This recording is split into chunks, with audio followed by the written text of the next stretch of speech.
আপোনালোকৰ ওপৰত শান্তি বৰ্ষিত হোৱাৰ কামনা কৰি মই আজি ভিডিঅ'টো কৰিবলৈ আৰম্ভ কৰিবলৈ লৈছোঁ। যদি হাতত সময় আছে অনুগ্ৰহ কৰি মোৰ ভিডিঅ'টো শুনিব। মোৰ ভিডিঅ'টোৰ উদ্দেশ্যটো মই তিনিটা বিষয়বস্তু লৈ আলোচনা কৰিম। সেই আলোচনাটো শুনিলে আপোনালোকে গম পাব মোৰ ভিডিঅ'টোৰ উদ্দেশ্য কি।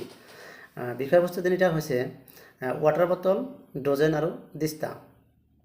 চাওক, আপুনি মই সৰু থাকোঁতে এটা বিষয় পঢ়িছিলোঁ LP স্কুলত থাকোঁতে, ধাৰাপাত বোলা। তাত বহুত কিছুমান সূত্ৰ পঢ়িবলগীয়া হৈছিল। পুৰণৰ সৰু নেওতা, মাজু নেওতা, যোগৰ নেওতা, বিয়োগৰ নেওতা, metre, centimetre, millimetre, kilometre, litre, millilitre, kilometre, এইবিলাক পঢ়িবলগীয়া হৈছিল। পল, অনুপল, দণ্ড এইবিলাকো পঢ়িবলগীয়া হৈছিল। কিলোগ্ৰাম, গ্ৰাম এইবিলাক, তাৰপিছত ডজেন, দিস্তা। তো তাত আমি পঢ়া মতে এক ডজন বুলি ক'লে 12টা বুলিয়েই পঢ়িছিলোঁ, বা হয় 12টাই হয়। আৰু এক দিস্তা বুলিলে 24 খিলাত এক দিস্তা হয় বুলি আমি জানিছিলোঁ। কিন্তু বৰ্তমান সময়ত দেখা যায় এই ডজেনৰ কনচেপ্টটো প্ৰেক্টিকেলি মাৰ্কেটত 10টাতহে বুজাবলৈ গৈ আছে তেওঁলোকে।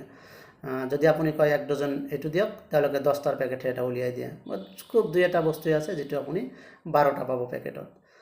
গতিকে নাজানো কাৰ স্বাৰ্থত কিহৰ বাবে এইটো হৈ আছে, কিন্তু ডজেনত যিহেতু 12টা, পেকেটত 12টাই থাকিব লাগিছিল, কাৰণ আমাৰ ল'ৰা ছোৱালীৰ শুদ্ধ কনচেপ্ট এটাৰ দৰকাৰ আছে।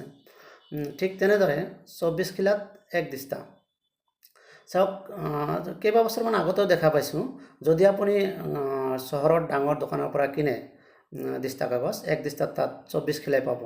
কিন্তু ক'ৰবাত অলপ ভিতৰুৱা অঞ্চলৰ পৰা যদি কিনে, তাত কিন্তু তেওঁলোকে ৰিম হিচাপে লৈ তাত আকৌ তেওঁলোকে শ্বৰ্ট আউট কৰি এইটো দিস্তাটো অলপ বেছি বনায়, 2 খিলা বা 3 খিলা তাৰ পৰা উলিয়াই লৈ।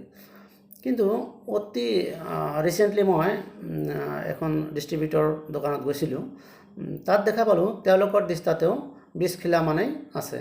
গতিকে এই কনচেপ্টটো লাহে লাহে এনেকুৱা হ'বলৈ গৈ আছে নেকি যে 20 খিলাত এক দিস্তা। আমাৰ ল'ৰা ছোৱালীয়ে 24 খিলাত এক দিস্তা বুলি অলপ অকল পঢ়িহে, মুখস্থ কৰিহে জানিব নেকি, নে প্ৰেক্টিকেলিও তেওঁলোকে পাব লাগে।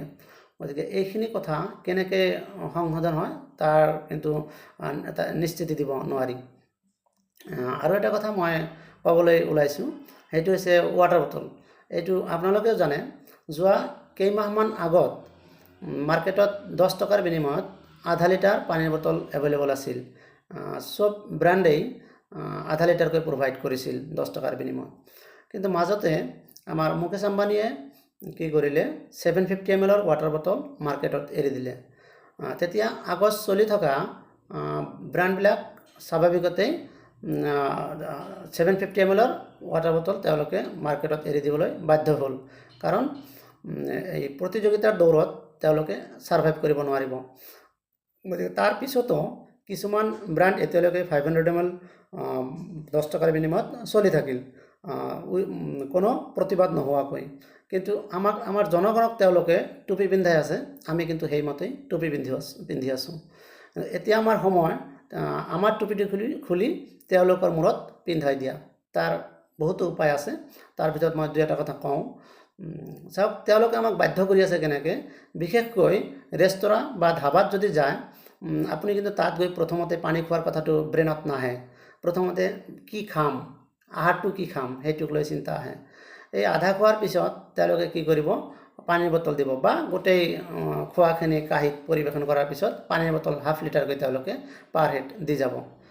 তাত কিন্তু আমি সিমান এইটোক লৈ মাথা নামাৰোঁ কি আমাক ½ লিটাৰ দিলে নে 750 ml দিলে। কিন্তু তেওঁলোকৰ পৰা যদি আপুনি বিচাৰে এইটো 750 ml লাগে, তেওঁলোকে ক'ব আমাৰ ইয়াত 750 ml নাই। যদি কোনোবা ৰেষ্টুৰাঁত বা ধাবাত আছে, মই তেওঁলোকক ধন্যবাদ জনাইছোঁ, আৰু যদি কাৰোবাৰ নাই তেনেহ'লে তেওঁলোকক এভেইলেবল কৰি দিবলৈ মই অনুৰোধ জনাইছোঁ।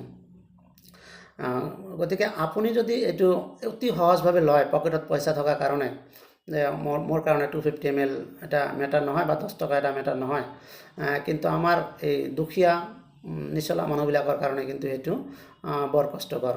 গতিকে আপুনি অকল নিজৰটো ভাবিলে নহ'ব, দুখীয়া শ্ৰেণীৰ কথাটো অলপ ভাবিব লাগিব। যদি মুকেশ আম্বানীয়ে পাৰিছে, তেওঁ ব্যৱসায়ী মানুহ, তেওঁ মোবাইলৰ চাৰ্জটো বঢ়াই দিয়ে, যেতিয়া মন যায় তেতিয়া বঢ়াই দিয়ে।